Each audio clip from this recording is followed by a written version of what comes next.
is Sarah Potter and I'm the founder and director of Peer Genius. We are your HR network, so in times like we are now, with lockdown, lean on the network for the support that you need. You are the go-to people in your organisations, so it's not easy. So from a resilience and well-being point of view, we are trying to position ourselves as that go-to place for you. So you've got one place to go to keep fully up to date. Today is our monthly employment law live. So we're going to be talking about the long-term impact of COVID and also the employees' rights when it comes to vaccinations. So very hot topic at the moment, and it's great to have so many people on the call as well today. It's very easy to just be quite insular during these times, and especially with the news we've had this week as well. But like I said, we've got to group together. You're not alone, and we're here to support you. So if we do some introductions for today, we're joined with David Sillitoe, who's a partner at Robinson Ralph Limited, the employment lawyers that we recommend, and Samuel Higgins as well, who's their paralegal. Fab. So housekeeping for today, it would be lovely to see your faces and be quite nosy into your home offices as well. That's always quite fun. So lovely to see you, Bernadette, as well. Happy New Year. Hi, Joe. You're all right. Also as well, just keep yourselves on mute, but we want this to be really interactive, get your questions answered. So just put any questions that you've got for David and Sam in the chat box at the bottom and we'll come through to that. If you don't really feel confident putting a question into the chat box, just send it directly through to me and I'll ask the guys anonymously. So thanks guys for putting a few more cameras on as well this morning. It's really, really good to see you, and 60 people on the call as well today. We had 120 people in total, so it's great to be helping so many HR people at the moment. So we'll get started with today then. So over to you then, David. So what are we, where are we sort of at the moment with the sort of the long-term impacts to what we think with COVID at the moment? Yeah, so we're going to talk about a couple of things today. We're going to talk about long COVID and what HR might need to consider in relation to that, and also vaccinations. Sarah's done her housekeeping. A couple of housekeeping points from me. Yes, Sam and I do always wear a uniform to work. It's not just a coincidence. We try and look alike as much as possible.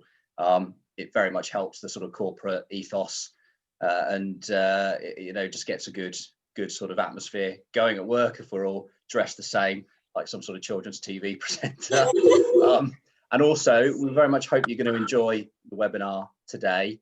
If any of you say publicly that you don't, I will be storming all of your houses and demanding that you say that it was a great webinar and that we won the webinars. So just bear that in mind with any feedback that you might be giving. So yes, just talking about long COVID first.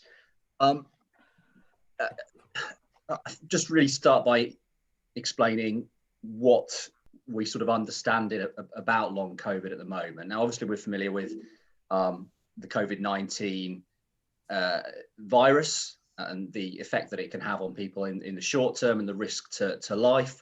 And we know that there are certain categories of the population that are more vulnerable in terms of losing their lives to COVID. But that's not necessarily the case as we understand it in terms of long COVID. So long COVID is can be sort of muscle weakness, breathing difficulties, fatigue, pain, headaches, anxiety, lasting fever, which are symptoms that outlast the short-term virus itself, actually persist for the long term in people, and that can be any type of person, regardless of their characteristics. Obviously, we know that older people are more likely to be vulnerable to COVID, but it's not necessarily the case that long COVID symptoms will only affect older people. There are numerous accounts of young, active, healthy people who have been affected in this way. So there's not much clarity, of course, because it's a relatively new phenomenon, a relatively new condition.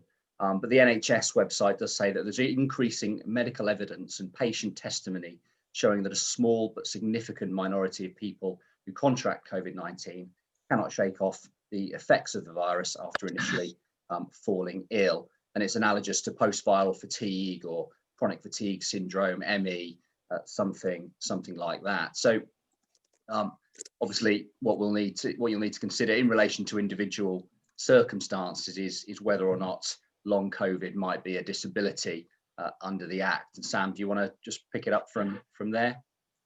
Yeah, sure. So the main thing to obviously bear in mind when it comes to disabilities under the Equality Act is that there needs to be a physical or mental impairment which has a substantial and long-term adverse effect on a person's ability to carry out normal day-to-day activities. Now, there are obviously some conditions which are deemed to be disabilities, which means that individuals automatically qualify as having a disability if they suffer from certain conditions, for example, cancer, multiple sclerosis, conditions like that. But then in other examples, people have to show that they satisfy that definition in order to be protected from discrimination because of the condition that they're suffering. Now, when you break down that definition required under the Equality Act, long COVID sufferers, they would most likely be able to show that they do have a physical impairment which adversely affects their ability to carry out normal day-to-day activities. The question is whether they can establish whether that effect is substantial, and that will depend obviously on the severity of their symptoms. I mean, you'll have seen reported in the news that some people experience, shortness of breath, some people, that have physical pains everywhere. So it comes in various different forms, and it's whether they can get to the point where they can prove that their particular symptoms are having that substantial effect on them. If I could just butt in there, sorry, Sam.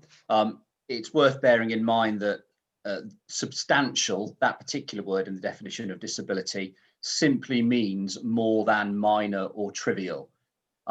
So it's not a very high hurdle for an employee to get over to show that their adverse effects are substantially affecting their ability to carry out day-to-day activities.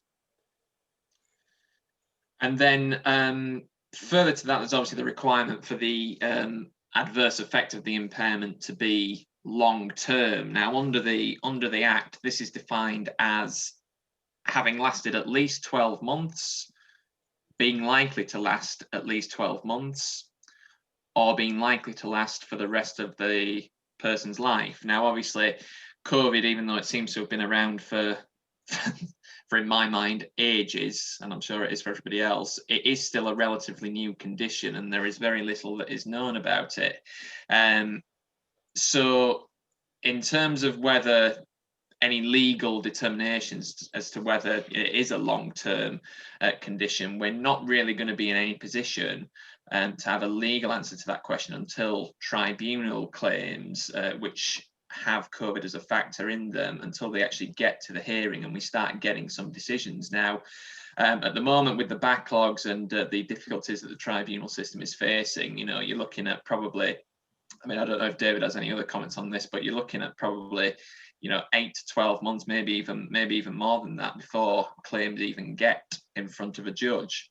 So in terms of the impact it has on future decisions going forward, we could be waiting for some time before we've got any precedents to kind of really rely on. So in terms of how the tribunals are likely to approach the long COVID cases, David, I don't know if you want to maybe pick up from there. Yeah, absolutely. Well, I think there are a couple of things to bear in mind.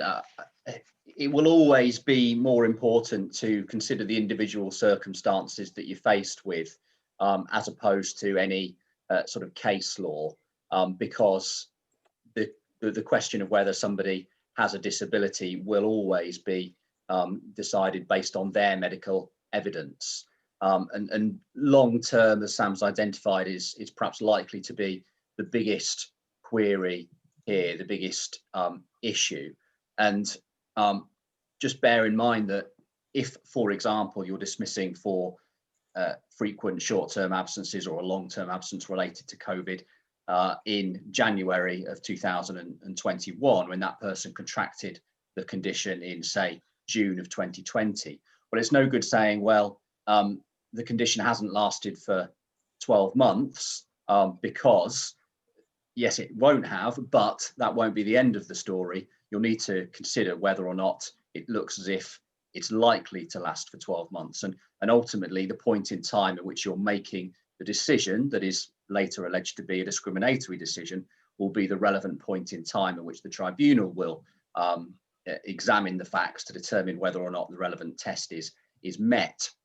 We've said that the condition can sort of wax and wane. So as with ME, conditions can wax and wane, and that won't mean just because sometimes it's there for a few days, sometimes it's not for a few days, that it's not long term. If it's a recurring condition, then you're going to, and it recurs over a long term period, then that will be long term. If it's recurring and it hasn't yet lasted for 12 months, well, is it likely to recur? And that just means, could it well recur? So classic sort of lawyer discussions. There's been case law on what the meaning of likely is in the particular context of the definition of disability, and whether or not a condition could recur. And it just means that could it recur, really? So again, not a particularly high hurdle, but it will always be subject to medical evidence, a legal decision made by the tribunal, but based on the medical evidence. So if you're getting occupational health advice, then that is something you will need to be addressing. Is this a condition that is going to recur? Could it recur in the future? And hope that you get a doctor who's willing to give you a definitive answer on that isn't too wishy-washy. Yeah, and then Marco's asked a question as well regarding medical reports when it comes to the ET, but I think it would be a case of being that reasonable employer, and obviously doing all you can to provide that information. So I don't know if you guys have got anything to add to Marco's question. Yeah, so what Marco's made the point, as I just said, that it's a legal rather than a medical definition. I mean, in terms of the procedure for a tribunal and instructing a medical expert report, that's a matter for the parties. In an ideal world, you would have a jointly instructed medical expert, but cost has to be borne in mind, and often, therefore, it makes sense as a respondent to say that, well, I tell you what, you're the claimant, it's for you to prove that you're disabled. You put forward the evidence. Different tribunals take different views. My experience is that most tribunals these days simply require the claimant to serve a medical impact statement and the existing medical records rather than obtain a joint report. It can be it can be enough of a problem trying to get your doctors coordinated to get medical records out to you, particularly in the current climate. But getting a report can take months, and agreeing the expert is just all additional cost and additional time. But yeah, that will be something to consider if it gets to tribunal rather than sort of as HR dealing with the situation in the moment, I suppose. Yeah. I've had a question. Yeah. Okay, guys. So someone's had an employee who was due to be made redundant in August last year, and they put on a fixed term contract which was due to end on the 31st of January 2021. They were paid that person. That was me. Not really. No, it wasn't. They were paid by them. Sorry, I'm just meeting everyone. With another, which was made redundant in August. They would then ended the fixed term contract, but could we make him work another 3 months' notice, but actually put him through furlough with the topped up to his actual pay. Okay. I've sent that through to you directly, David, if you missed a bit. Well, I think I can see. Yeah, I can see that here. Yeah. Well, I suppose first thing I'll say, and something, a point I wanted to make at a convenient time anyway, is that nothing you hear today from us is advice. It is purely for information purposes. Don't base decisions or policies on simply what you've heard in a webinar, because it will, by its very nature, be general information and can never be advice that is pertinent or particular to your circumstances. So yeah, the question of employers made redundant in August last year, part-time contract due to end 31st, so then put on a part-time contract, presumably paid pylon when made redundant in August. We'll be ending the fixed term contract, could make him work 3 months notice, but put him on furlough. Well, so I think the answer to that question is that you're unable now. You used to be able to, but you're unable now to furlough anybody whilst they are serving a contractual or statutory notice period, or more accurately, you will be unable to reclaim the money from HMRC in relation to any furlough period. So you could put them on, subject to their agreement, you could put them on, effectively lay them off, but pay them anyway for their notice period. But if you didn't pay them in full, you have problems and you're not going to be able to get any money back. So I think the short answer to the question is no, probably can't. Okay, cool. And then the other query we've had come in, they had someone who may have had COVID. It was early on, and people were told to sort of not get checked but stay at home. So it's probably early sort of March, April, May time. He was quite new, and the one thing he really suffers was fatigue, stress, and anxiety. It manifested itself, and it's now an aggressive personality. How much should I take it into account? Then it might have been the condition in March. It was diagnosed at the time as pneumonia. The employee at the moment is suspended pending investigation for this particular aggressive outburst. Yeah, well, I think, I mean, again, I will only be able to give general information, but any claim that employee would bring sounds to me like it would be discrimination arising from disability. So they would say they had an aggressive outburst. That is something that arises from a disability.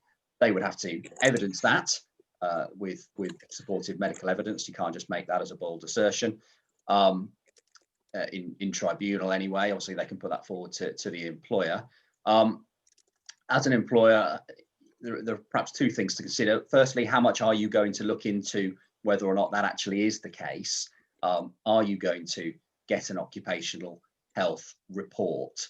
Now that might be prudent to do that. It might not be necessary depending on the circumstances and what other information that you've got. The second thing is that even if it is behaviour that arises from a disability, then you can justify any unfavourable treatment because of something arising from that disability. So justification is there a proportionate means of achieving legitimate aim of managing behaviour in the workforce in accordance with the disciplinary procedure. That's certainly going to be a legitimate aim. Is the sanction that you want to impose, presumably dismissal, a proportionate means of achieving that aim? It depends on the circumstances, but it certainly, you know, it's probably going to be an argument with legs, but how good an argument it is, I couldn't say without knowing more. Oh. Yeah, I mean, I'd be surprised if, I mean, I know that I've sort of said in passing, and I'm no medical expert, you might be surprised to know, but I'd be surprised if an aggressive outburst was a symptom of long COVID from what I have read, but who knows? Who knows? And as an employer, it's dangerous to make those assumptions, so I probably shouldn't shouldn't make them in a webinar. But you know, if in doubt, get occupational health advice. Yeah. So I think probably worth just mentioning another point with long COVID that might be relevant to some of you guys, which is permanent health insurance. Do you want to deal with that, Sam? Probably relatively briefly, I think, before we move on to vaccinations. Yeah, sure. So there is obviously the possibility of employers taking out permanent health insurance. Some of you may already be aware of it. Some of your business may already have that in place now. For anybody who's not aware, obviously under such policies, employers receive sums from insurers, which they then pass on to the employees so that they receive full or partial salaries while they're unable to work. And that's obviously after exhausting their entitlement to sick pay. Now, there are certain criteria, certain eligibility criteria that need to be met. under this. Now, given the uncertainty as to whether long COVID sufferers will meet the test for suffering from a disability, there's questions as to whether employers will be able to make claims under these. We'll call them PHI policies for short. So most schemes do stipulate that there is a deferment period, so benefits are not payable until employees have been unable to work for a specific period, and these can range from anything between something like 8 weeks to even a full year. So in this particular example, you know, people suffering from long COVID, they might not have even reached the end of any relevant deferment period that there is in place. However, the longer that their symptoms continue to manifest and display, the closer that they might get to entitlement under these PHI policies. Now, there are some signs which suggest that insurers are starting to accept these types of claims. I mean, there's one particular example in that Aviva, their COVID-19 support page states, in reference to group income protection cover, it says employees with the COVID-19 infection who are unable to work due to incapacity past the deferred period on their policy are covered, subject to the terms and conditions of their policy. So you can see that there is a change in approach and adaptation from certain insurers to try and, you know, cover as many people as possible. But obviously that's just one insurance company. Other insurers might have a different, you know, a different approach on that. So we'll move on now to another section. So the practical advice for you guys is, so there's various practical steps that employers can take to support employees who are suffering with long COVID. Now, some of these you might already be aware of and thought of yourself, but it's always good to go through as a reminder. You should look to engage with employees experiencing long COVID symptoms, and you should look to consider whether there are any reasonable adjustments which are possible to alleviate any problems that they might be experiencing. So, for example, this might include allowing phased returns to work. It might include making adjustments to working hours or the type of work that they do.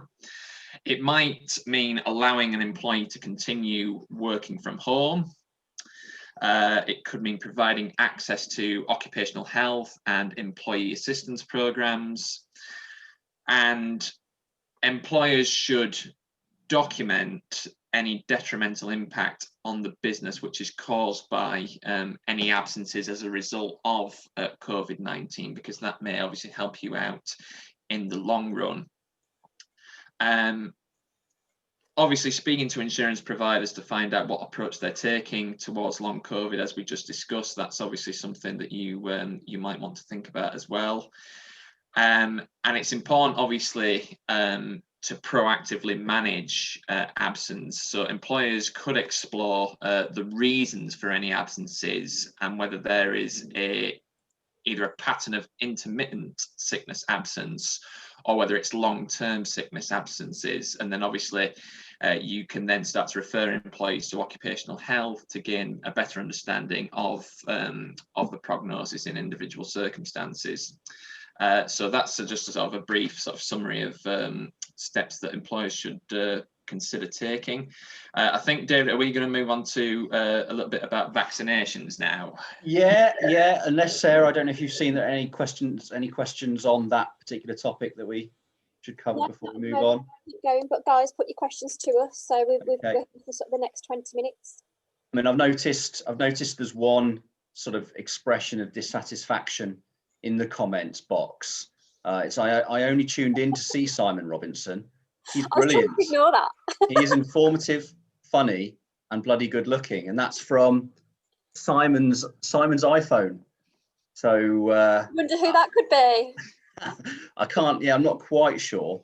Could be anyone, really. You could have at least hijacked Juliet's phone, couldn't it? And it would have been a bit more believable, maybe, but probably not.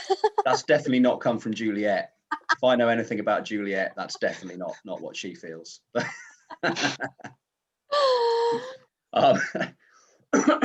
Okay, so Yeah, let's pick up on vaccinations then. So I think it's quite an interesting topic, and obviously everybody is, or most people are excited to see that the vaccination scheme is being rolled out.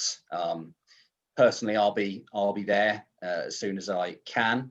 Although I understand that people like, people of my sort of age in my area, it's looking like September now. So we could be in it for the long haul.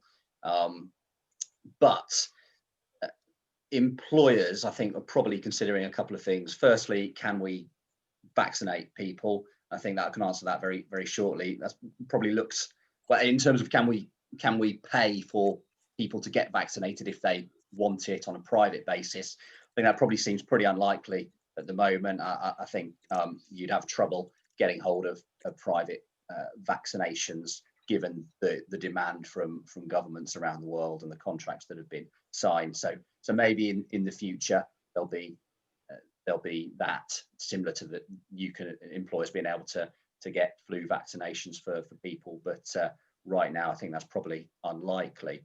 So the more sort of I mean, arguably sort of technically, legally geeky type question that may not be that common in practice, but gives rise to some quite interesting questions, is whether or not an employer can require an employee to get a vaccination.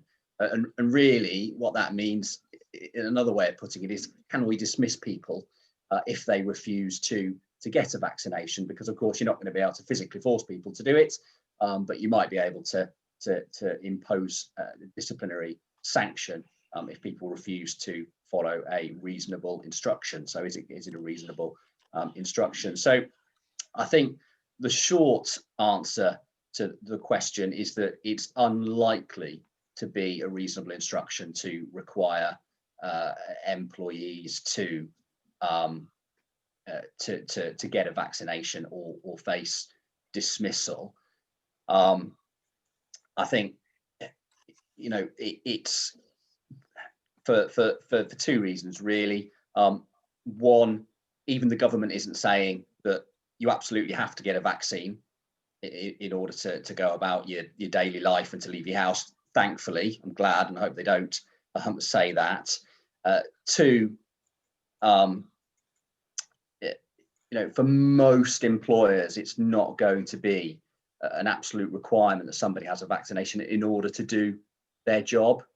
And we all have to live with risk of ill health and risk of conditions being spread in the workplace. And really, in the long term, COVID-19, once the vaccine is in place, is going to be no different from any other condition in that respect.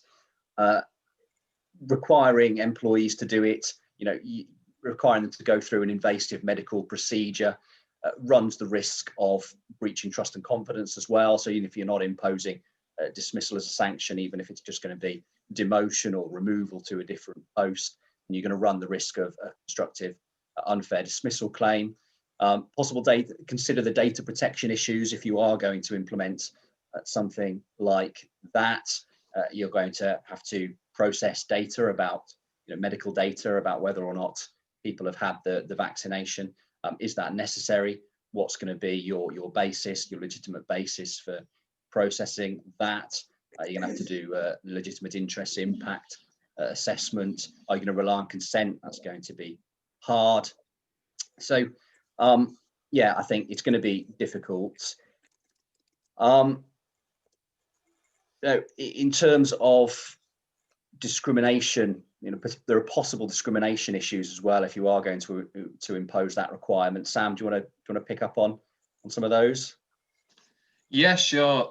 So the risks of discrimination, some employees may have medical conditions which do amount to, as we just already spoke about, a disability in law. That could mean that the vaccine is not appropriate for them. It might also be against certain employees' religious or philosophical beliefs. You may have some employees who are pregnant and currently not advised to have it. There are these kind of exceptional sort of circumstances where the vaccine is not recommended. So those are things that you'll need to be aware of. The general kind of point for employers to be aware of is you're much better off following the government guidance on when people are allowed to return to work and what the rules and requirements are or will be for them in order to do that. And obviously that will help to ensure not only everybody's safety, but it will minimise all of the risks that we've discussed in terms of, potential discrimination issues, breaches of trust and confidence, and also potential issues with data protection. There's a question that seems to be floating around the employment law community at the moment, and that's whether employers can require employees to return to work once the most vulnerable people have had all their vaccines. Now, the short answer to this at the moment is that we don't really know yet, because we don't know what, if I can use quote marks, normal is going to look like anytime soon. So we're yet to see sort of how the vaccine is going to be rolled out, whether it's going to be smooth, and whether there will be even any further government restrictions. So it might not only mean that the most vulnerable might not be able to return, but even people with no other conditions might not be going anywhere anytime soon either. And again, we just recommend that you just have one eye on the guidance and just follow that through until further information starts to flow through on that front.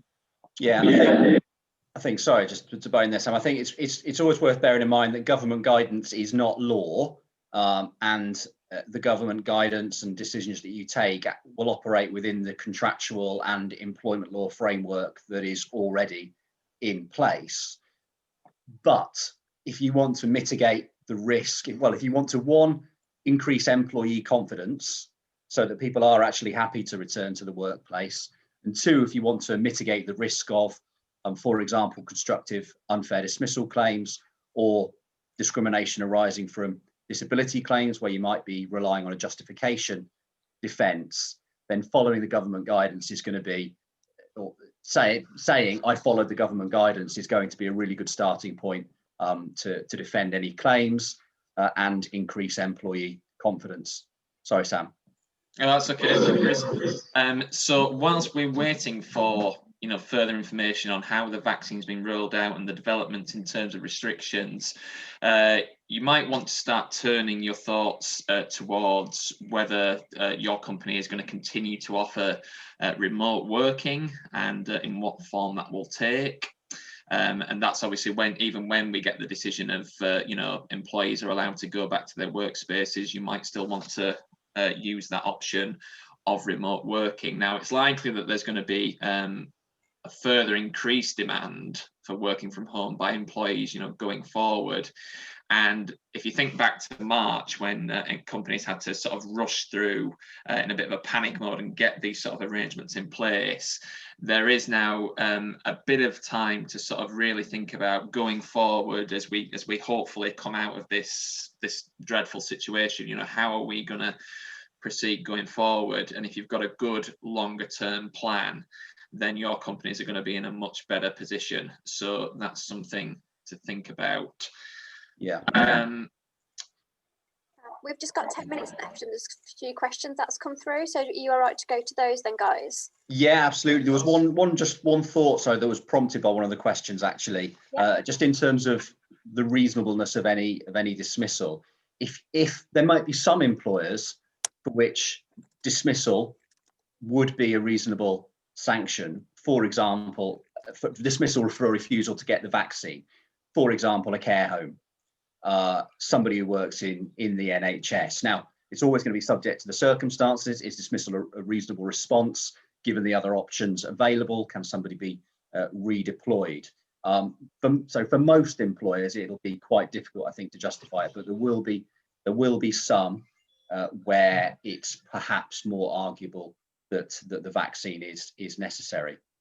And then I think Marco's raised an interesting question about religion and the vaccine and people perhaps refusing to get the vaccine for religious concerns. And I think this comes from concern about what might be in the vaccines, and whether in particular, I think if they contain pork products, which I think would affect Muslim people and Jewish people, and so they might refuse on that basis. Well, in those circumstances, an employer who dismisses an employee or takes some other sanction against an employee who refuses to get the vaccine, it's not going to be direct religious discrimination, because not taking the vaccine is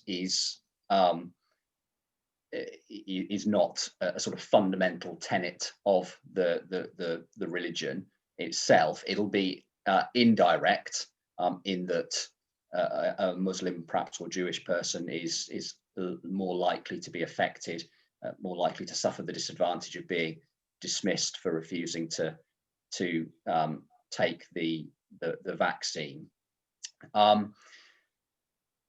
There again, it will depend on the circumstances of the employer, and when you're talking about justification of discrimination, it will be a rare case where there is a fair or unfair dismissal, but discrimination that is either that is unjustified or justified. So it'd be rare a fair dismissal that is discriminatory, or vice versa.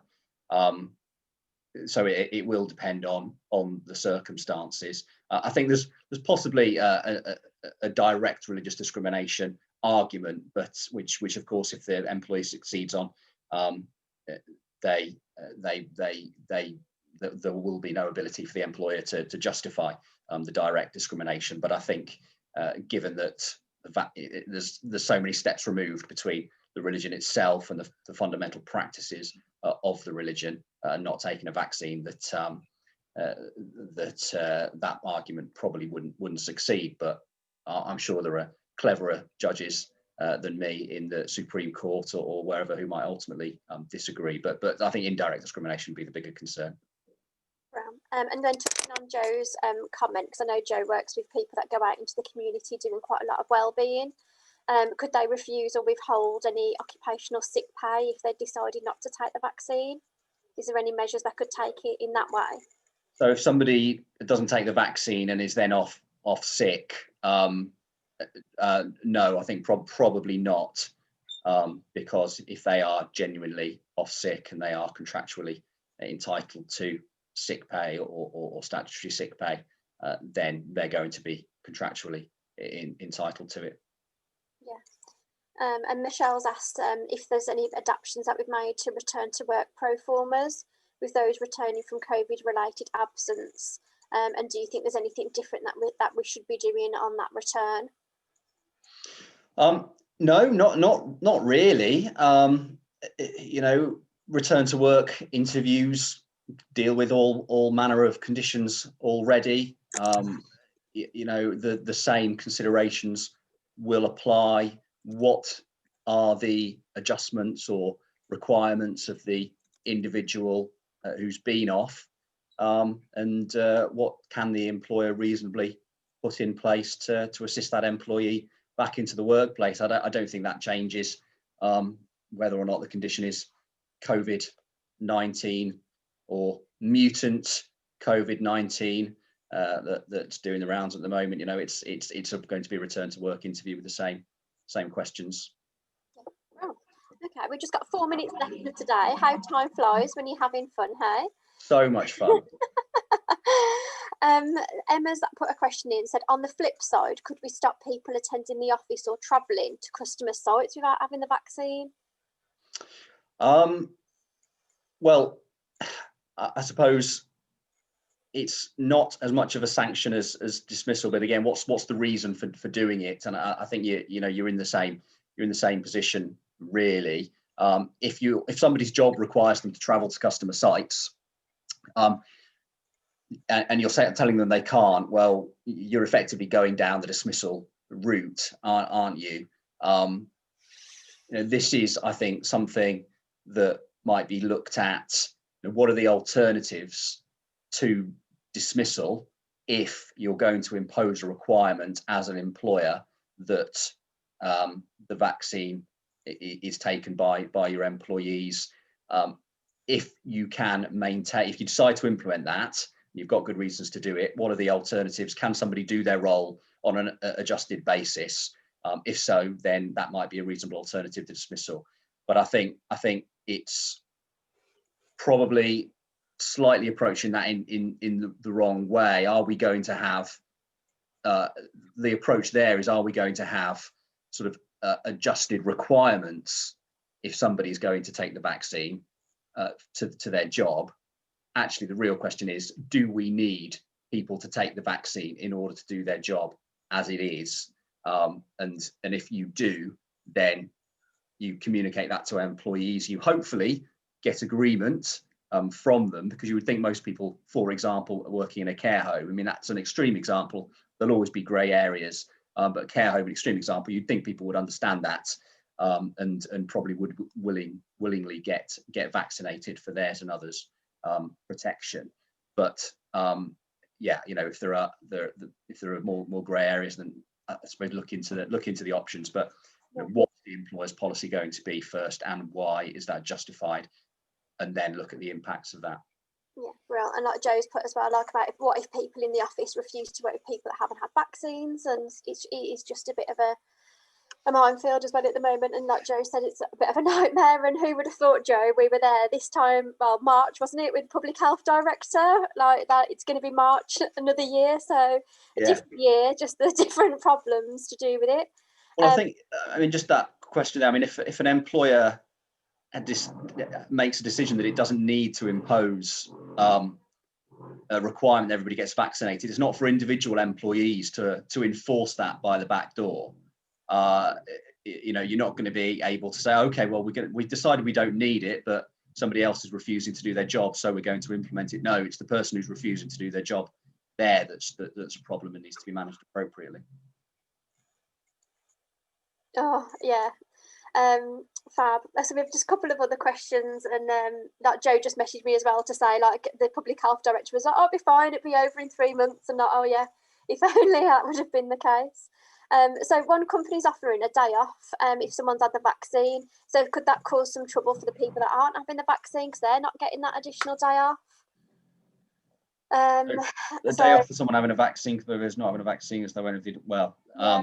I think probably not. I mean, I suppose this is saying that you're allowed to attend essentially a medical appointment for a specific reason in work time, rather than an additional reward. I mean, if it's an additional reward, I suppose potentially you're going to face indirect discrimination points in the same way as you would if you were dismissing people for not taking it. I mean, it obviously wouldn't be as serious, you know, a discrimination claim in that it wouldn't lead to as much compensation, but the same principles apply. But if it's just allowing people to make sure that to attend a medical appointment in work time without needing to take a day's holiday, I don't see a problem with that. Yeah, brilliant. Well, I need to call time on today's session.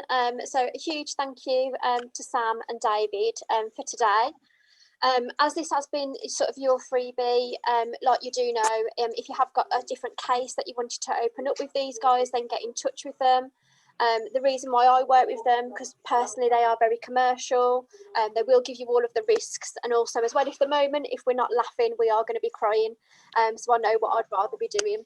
And humour is one of their values. So we will be back the first Thursday of February. But in the meantime, reach out to us. I'll send this recording round and sign up to the mailing list as well. So I'll send you their details through to you on that email. So thank you everyone for joining today's session.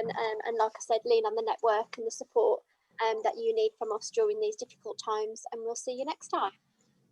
Thank you, Sarah. Thanks, everyone. Thank you, guys. Cheers, guys. Bye. Bye. Bye. Oh, some great feedback coming through as well, guys. That's really good. Cool. So thank you, everyone. Brilliant. Fab.